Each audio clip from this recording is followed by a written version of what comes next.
ആകാശവാണി.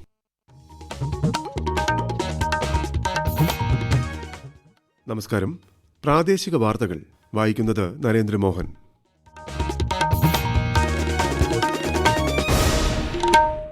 പ്രധാന വാർത്തകൾ. നിലമ്പൂർ നിയമസഭാ ഉപതെരഞ്ഞെടുപ്പിൽ വിജയമുറപ്പിച്ച് UDF സ്ഥാനാർത്ഥി ആര്യാടൻ ഷൌക്കത്ത്. ഭൂരിപക്ഷം 11,000 കടന്നു. പ്രതീക്ഷിച്ച ഭൂരിപക്ഷമെന്ന് ആര്യാടൻ ഷൌക്കത്ത്. ജനങ്ങൾക്ക് വേണ്ടിയുള്ള പ്രവർത്തനങ്ങളുമായി മുൻപോട്ടു പോകുമെന്ന് M. സ്വരാജ്. പൊതുപ്രവർത്തനം തുടരാൻ പദവിയുടെ ആവശ്യമില്ലെന്ന് PV അൻവർ. 3 സംസ്ഥാനങ്ങളിൽ ഉപതെരഞ്ഞെടുപ്പ് നടന്ന 4 നിയമസഭാ മണ്ഡലങ്ങളിൽ ആം ആദ്മി പാർട്ടിക്കും BJPക്കും തൃണമൂൽ കോൺഗ്രസിനും മുന്നേറ്റം. അന്താരാഷ്ട്ര ഒളിമ്പിക് ദിനാചരണത്തിന്റെ ഭാഗമായി സംഘടിപ്പിക്കുന്ന കൂട്ടയോട്ടം തിരുവനന്തപുരത്ത് മുഖ്യമന്ത്രി പിണറായി വിജയൻ ഇന്ന് ഫ്ളാഗ് ഓഫ് ചെയ്യും. സംസ്ഥാനത്ത് ഒറ്റപ്പെട്ടയിടങ്ങളിൽ ശക്തമായ മഴയ്ക്ക് സാധ്യതയെന്ന് കേന്ദ്ര കാലാവസ്ഥാ വകുപ്പ്. ഇന്ന് മലപ്പുറം, കോഴിക്കോട്, കണ്ണൂർ, കാസർഗോഡ് ജില്ലകളിൽ മഞ്ഞ ജാഗ്രത. ഇംഗ്ലണ്ടിനെതിരായ ക്രിക്കറ്റ് ടെസ്റ്റിൽ ലീഡ് ലക്ഷ്യമിട്ട് ഇന്ത്യ ഇന്ന് 2ാം ഇന്നിംഗ്സ് ബാറ്റിംഗ് പുനരാരംഭിക്കും. വാർത്തകൾ വിശദമായി. നിലമ്പൂർ നിയമസഭാ ഉപതെരഞ്ഞെടുപ്പിന്റെ വോട്ടെണ്ണൽ പൂർത്തിയാകുമ്പോൾ ലീഡ് ഉയർത്തി UDF. തുടക്കം മുതലുള്ള ലീഡ് നിലനിർത്തിയായിരുന്നു UDF സ്ഥാനാർത്ഥി ആര്യാടൻ ഷൌക്കത്തിന്റെ മുന്നേറ്റം. 2ാം സ്ഥാനത്തുള്ള LDF സ്ഥാനാർത്ഥി M. സ്വരാജിന് ഒരു ഘട്ടത്തിൽ പോലും ലീഡ് നേടാനായില്ല. 14% വോട്ട് നേടി PV അൻവർ സാന്നിധ്യം അറിയിച്ചു. വോട്ട് ചോർച്ച ഒഴിവാക്കി കഴിഞ്ഞ തവണത്തെ വോട്ട് നിലനിർത്താൻ BJPക്കും സാധിച്ചിട്ടുണ്ട്. ആദ്യമെണ്ണിയ വഴിക്കടവ് പഞ്ചായത്ത് മുതൽ ലീഡ് നിലനിർത്തിയ UDF സ്ഥാനാർത്ഥി ക്രമേണ ലീഡ് ഉയർത്തുകയായിരുന്നു.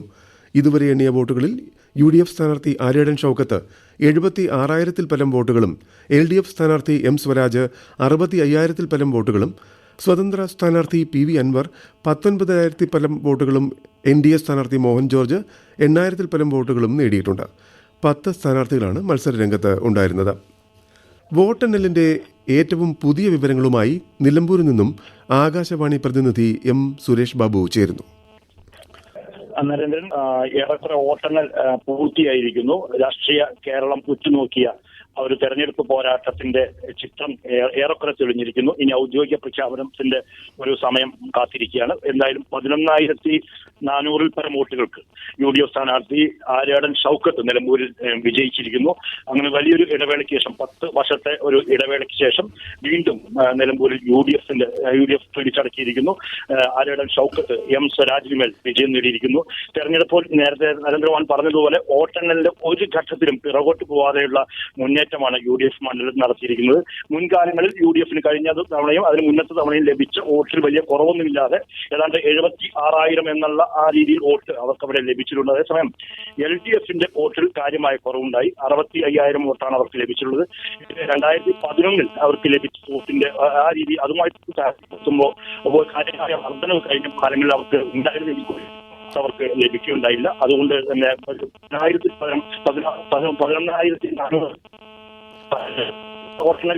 ഏറ്റവും ശ്രദ്ധേയ കാര്യം PV അൻവർ എന്ന മുൻ MLA പ്രകടനമാണ്. കാര്യമായ പ്രചരണ ഘോഷങ്ങളൊന്നും ഇല്ലെങ്കിലും ഒരു പ്രചരണ വാഹനങ്ങൾ മാത്രമായിരുന്നു മണ്ഡലത്തിൽ ഓടിയിരുന്നത്. എങ്കിലും അദ്ദേഹത്തിനും 19,000 വോട്ട് 20,000 അടുത്ത് വോട്ട് നേടാൻ കഴിഞ്ഞിട്ടുണ്ട്. എന്തായാലും ബാക്കി പത്രം വ്യക്തമാകുമ്പോൾ നിലമ്പൂരിൽ നിന്ന് ആര്യാടൻ ഷൌക്കത്ത് വിജയിച്ച് MLA ആയി തെരഞ്ഞെടുക്കപ്പെടും. UDF കേന്ദ്രങ്ങളിൽ വിജയാഘോഷം ആരംഭിച്ചിട്ടുണ്ടോ?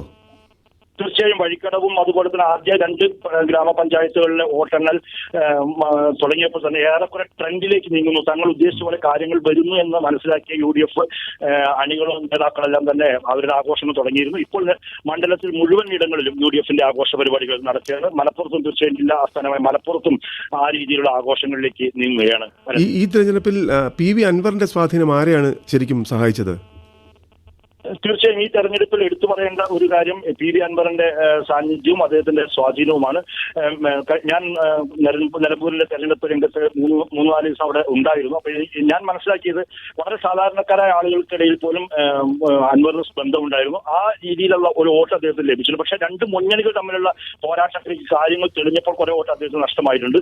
എങ്കിലും എല്ലാ കണക്കുകൂട്ടലുകളും അപ്പുറത്തമായി ഏതാണ്ട് 20,000 വോട്ട് അദ്ദേഹത്തിന് നേടാൻ കഴിഞ്ഞു എന്നുള്ളത് നിലമ്പൂർ അദ്ദേഹത്തിന്റെ സ്വാധീനത്തെയാണ് വ്യക്തമാക്കുന്നത്. നന്ദി സുരേഷ്. പ്രതീക്ഷിച്ച ഭൂരിപക്ഷത്തിൽ തന്നെ നിലമ്പൂരിൽ വിജയത്തിലെത്തുകയാണെന്ന് UDF സ്ഥാനാർത്ഥി ആര്യാടൻ ഷൌക്കത്ത്. LDF സർക്കാരിനെതിരെയുള്ള ജനരോഷം നിലമ്പൂരിലെ ജനങ്ങൾ ഏറ്റെടുത്തതായും അദ്ദേഹം പറഞ്ഞു. ജനങ്ങൾക്കു വേണ്ടിയുള്ള പ്രവർത്തനങ്ങളുമായി കൂടുതൽ കരുത്തോടെ മുൻപോട്ടു പോകുമെന്ന് LDF സ്ഥാനാർത്ഥി M. സ്വരാജ് പ്രതികരിച്ചു. വികസന വിഷയങ്ങൾ ജനങ്ങളുമായി ചർച്ച ചെയ്യാനാണ് LDF ശ്രമിച്ചതെന്നും ഭരണത്തിന്റെ വിലയിരുത്തലാണ് ഉപതെരഞ്ഞെടുപ്പിൽ പ്രതിഫലിച്ചതെന്ന് കരുതുന്നില്ലെന്നും അദ്ദേഹം പറഞ്ഞു. തനിക്ക് പൊതുപ്രവർത്തനം തുടരാൻ MLA സ്ഥാനമോ മന്ത്രിപദവിയോ ആവശ്യമില്ലെന്ന് PV അൻവർ പ്രതികരിച്ചു. കേരളത്തിൽ മാറി ചിന്തിക്കുന്ന പുതിയ തലമുറയെ കാണാതെ പോകരുതെന്നും അദ്ദേഹം പറഞ്ഞു. സംസ്ഥാന സർക്കാരിന്റെ ഭരണത്തിനെതിരെയുള്ള വികാരമാണ് നിലമ്പൂരിൽ പ്രതിഫലിക്കുന്നത് എന്ന് KPCC അധ്യക്ഷൻ സണ്ണി ജോസഫ്. അൻവർ UDF വോട്ട് ചോർത്തിയോ എന്ന് പരിശോധിക്കുമെന്നും അദ്ദേഹം കണ്ണൂരിൽ മാധ്യമപ്രവർത്തകരോട് പറഞ്ഞു. ഉപതെരഞ്ഞെടുപ്പ് നടക്കുന്ന 3 സംസ്ഥാനങ്ങളിലെ 4 നിയമസഭാ മണ്ഡലങ്ങളിലേക്കുള്ള വോട്ടെണ്ണലും പുരോഗമിക്കുകയാണ്.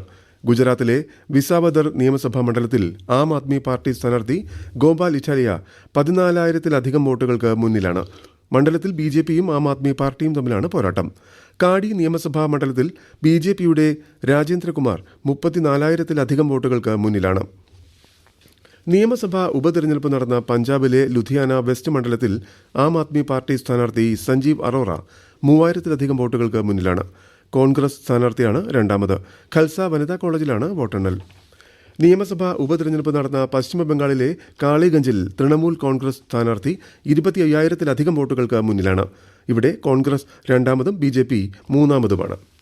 ഈ വാർത്തകൾ ആകാശവാണിയിൽ നിന്ന്.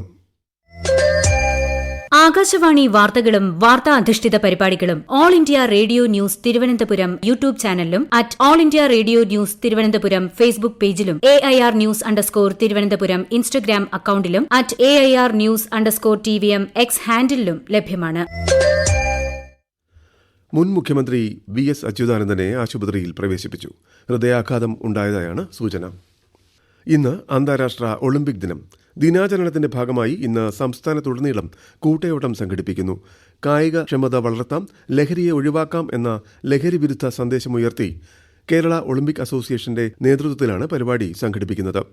തിരുവനന്തപുരം മാനവീയം വീഥിയിൽ നിന്നും വൈകുന്നേരം 4 മണിക്ക് ആരംഭിക്കുന്ന കൂട്ടയോട്ടം മുഖ്യമന്ത്രി പിണറായി വിജയൻ ഫ്ളാഗ് ഓഫ് ചെയ്യും. Indian Olympic association president PT Usha, മന്ത്രിമാരായ V ശിവൻകുട്ടി, MB രാജേഷ്, കായിക താരങ്ങൾ തുടങ്ങിയവർ പങ്കെടുക്കും. അന്താരാഷ്ട്ര ഒളിമ്പിക് ദിനാഘോഷത്തിന്റെ ഭാഗമായി പാലക്കാട് ജില്ലാ ഒളിമ്പിക് അസോസിയേഷന്റെ നേതൃത്വത്തിൽ നഗരത്തിൽ ദീപശിഖ റാലി സംഘടിപ്പിച്ചു.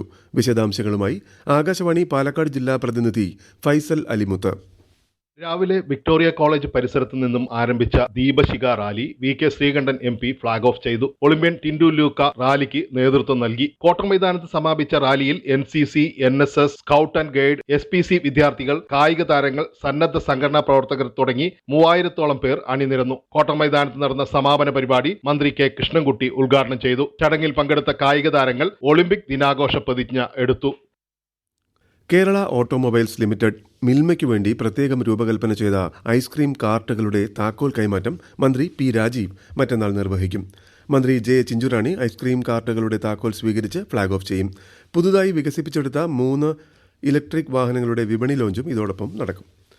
സംസ്ഥാനത്ത് ഒറ്റപ്പെട്ടയിടങ്ങളിൽ ശക്തമായ മഴയ്ക്ക് സാധ്യതയെന്ന് കേന്ദ്ര കാലാവസ്ഥാ വകുപ്പ്. ഇന്ന് മലപ്പുറം, കോഴിക്കോട്, കണ്ണൂർ, കാസർഗോഡ് ജില്ലകളിൽ മഞ്ഞ ജാഗ്രത നൽകിയിട്ടുണ്ട്. ശക്തമായ കാറ്റിനും ഇടിമിന്നലിനും സാധ്യതയുള്ളതായി മുന്നറിയിപ്പുമുണ്ട്. നാളെ മുതൽ മറ്റന്നാൾ രാത്രി വരെ കാസർഗോഡ് ജില്ലയിൽ കുഞ്ചത്തൂർ മുതൽ കോട്ടക്കുന്ന് വരെ ഉയർന്ന തിരമാലയ്ക്കും കടലാക്രമണത്തിനും സാധ്യതയുണ്ടെന്ന് ദേശീയ സമുദ്രസ്ഥിതി പഠന ഗവേഷണ കേന്ദ്രം അറിയിച്ചു. മത്സ്യത്തൊഴിലാളികളും തീരദേശവാസികളും പ്രത്യേക ജാഗ്രത പുലർത്തണം. കുട്ടനാട്ടിൽ ജലനിരപ്പ് താഴ്ന്നത് വളരെ സാവധാനത്തിലാണ്.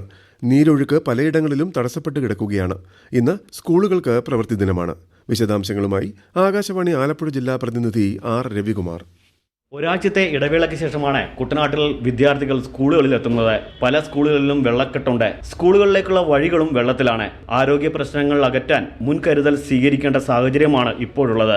അവധിയായിരുന്നെങ്കിലും ഓൺലൈൻ ക്ലാസുകൾ ഉണ്ടായിരുന്നതിനാൽ പഠനം മുടങ്ങിയിരുന്നില്ല. വെള്ളപ്പൊക്ക ദുരിതം കുട്ടനാട്ടിൽ ഇപ്പോഴും തുടരുകയാണ്. 100 കണക്കിന് വീടുകൾ വെള്ളത്തിലാണ്. കൊട്ടിയൂർ വൈശാഖോത്സവത്തിലെ സവിശേഷ ചടങ്ങായ ആലിംഗന പുഷ്പാഞ്ജലി നാളെ. 4 ആരാധനകളിൽ അവസാനത്തേതായ രോഹിണി ആരാധനയും നാളെയാണ്. ഈ മാസം 30 വരെയാണ് സ്ത്രീകൾക്ക് അക്കരെ കൊട്ടിയൂരിൽ പ്രവേശനം. ജൈവ വൈവിധ്യങ്ങളുടെ കലവറയായ ആറളം വന്യജീവി സങ്കേതത്തെ സംസ്ഥാനത്തെ ആദ്യത്തെ ചിത്രശലഭ വന്യജീവി സങ്കേതമാക്കി പുനർനാമകരണം ചെയ്തു. വന്യജീവി ബോർഡാണ് കഴിഞ്ഞ ദിവസം ആറളത്തെ ശലഭ സങ്കേതമായി പ്രഖ്യാപിച്ചത്.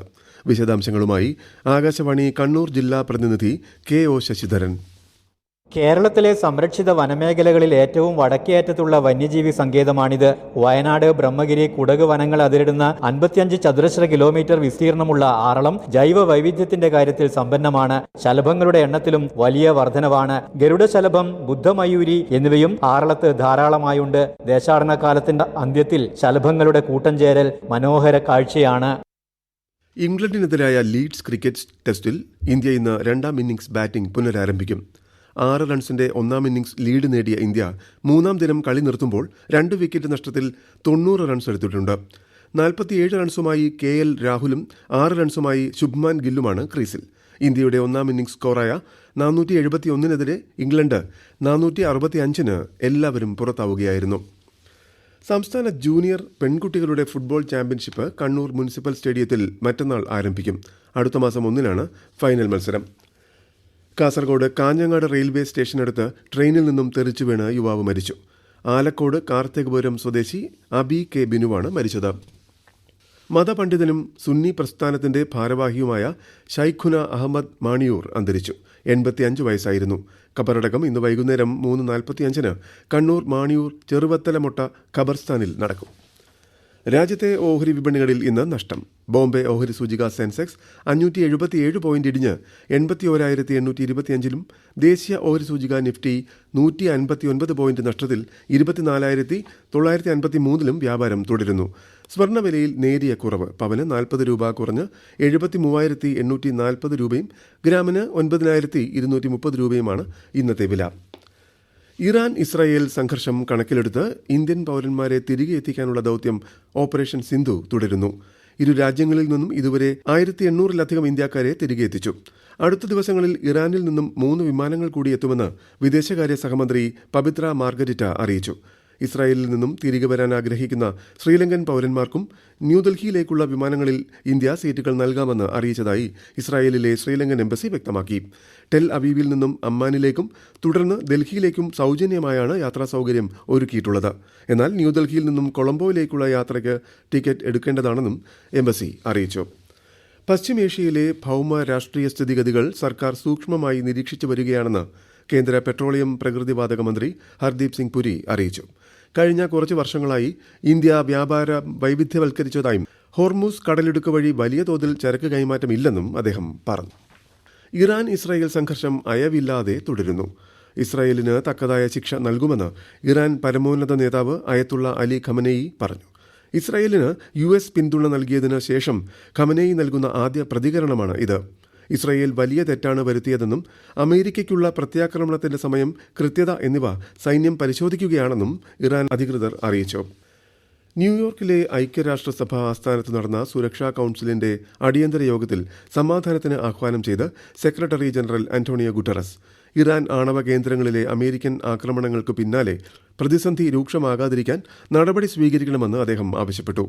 സാധാരണക്കാരെ സംരക്ഷിക്കുകയും സുരക്ഷിതമായ സമുദ്രഗതാഗതം ഉറപ്പാക്കുകയും ചെയ്യേണ്ടതിന്റെ ആവശ്യകത അദ്ദേഹം ഊന്നി പറഞ്ഞു. ഇറാനിൽ ഭരണമാറ്റത്തിനുള്ള സൂചന നൽകി US പ്രസിഡന്റ് ഡൊണാൾഡ് ട്രംപ്. രാജ്യത്തെ പുനർനിർമ്മിക്കാനുള്ള നിലവിലെ നേതൃത്വത്തിന്റെ ശേഷിയിൽ അദ്ദേഹം സംശയം പ്രകടിപ്പിച്ചു. നിലവിലെ ഭരണകൂടത്തിന് ഇറാനെ വീണ്ടും മുന്നോട്ട് നയിക്കാൻ പ്രാപ്തിയില്ലെങ്കിൽ എന്തുകൊണ്ട് ഭരണമാറ്റമായിക്കൂടാ എന്ന് ട്രംപ് സമൂഹമാധ്യമത്തിലൂടെ ആരാഞ്ഞു. കണ്ണൂർ മലപ്പട്ടത്ത് ജില്ലാ കോൺഗ്രസ് കമ്മിറ്റി സംഘടിപ്പിക്കുന്ന ഗാന്ധി യാത്രയും ഗാന്ധി പ്രതിമ അനാച്ഛാദനവും നാളെ നടക്കും.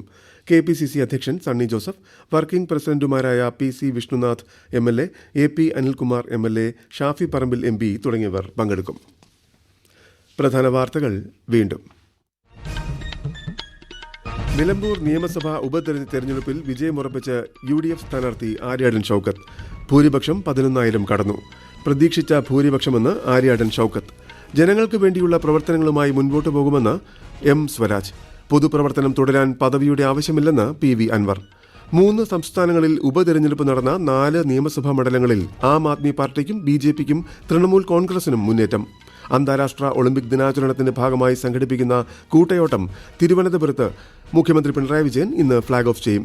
സംസ്ഥാനത്ത് ഒറ്റപ്പെട്ടയിടങ്ങളിൽ ശക്തമായ മഴയ്ക്ക് സാധ്യതയെന്ന് കേന്ദ്ര കാലാവസ്ഥാ വകുപ്പ്. ഇന്ന് മലപ്പുറം, കോഴിക്കോട്, കണ്ണൂർ, കാസർഗോഡ് ജില്ലകളിൽ മഞ്ഞ ജാഗ്രത. ഇംഗ്ലണ്ടിനെതിരായ ക്രിക്കറ്റ് ടെസ്റ്റിൽ ലീഡ് ലക്ഷ്യമിട്ട് ഇന്ത്യ ഇന്ന് രണ്ടാം ഇന്നിംഗ്സ് ബാറ്റിംഗ് പുനരാരംഭിക്കും. പ്രാദേശിക വാർത്തകൾ കഴിഞ്ഞു. അടുത്ത വാർത്താ പ്രക്ഷേപണം 12:50.